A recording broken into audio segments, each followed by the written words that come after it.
టాలీవుడ్ లో 1000 కోట్లు చూసిన ఏకైక హీరో ప్రభాస్ మాత్రమే. బాహుబలి 2, కల్కి సినిమాలు 1000 కోట్ల జాబితాలో ఉన్నాయి. టాలీవుడ్ నుంచి ఈ ఘనత ఉన్న ఏకైక హీరో ప్రభాస్. మళ్ళీ ఫ్యూచర్ లో ప్రభాస్ 1000 కోట్ల సినిమాలు ఇవ్వటంతో పాటు బాహుబలి 2 రికార్డు తానే బ్రేక్ చేసే ఛాన్స్ ఉందని అనుకున్నారు. కానీ సుకుమార్ తో కలిసి 1000 కోట్లు సాధించడానికి రెడీ అయ్యాడు ఐకాన్ స్టార్ అల్లు అర్జున్. అసలు తాము ముందుగా పుష్ప సినిమాను ఒక పార్టుగానే చేయాలని అనుకున్నాము.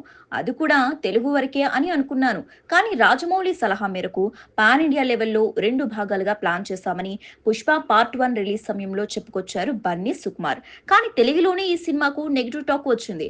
అయితే నార్త్ లో మాత్రం కుమ్మేసింది. ఎంతలా అంటే పుష్ప 2 రిలీజ్ అయితే 100 కోట్లు ఓపెనింగ్, ఇప్పటి వరకు ఏ బాలీవుడ్ సినిమా చూడని వసూళ్లను ఇస్తామనే రేంజ్ కు వెళ్ళింది.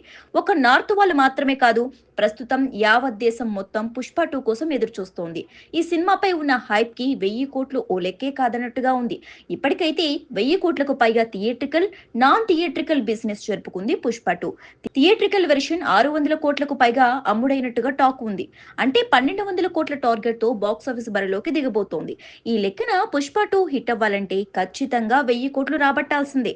కాబట్టి టాలీవుడ్ నుంచి ప్రభాస్ తర్వాత అల్లు అర్జున్ సంచలనం సృష్టించనున్నాడని చెప్పాలి.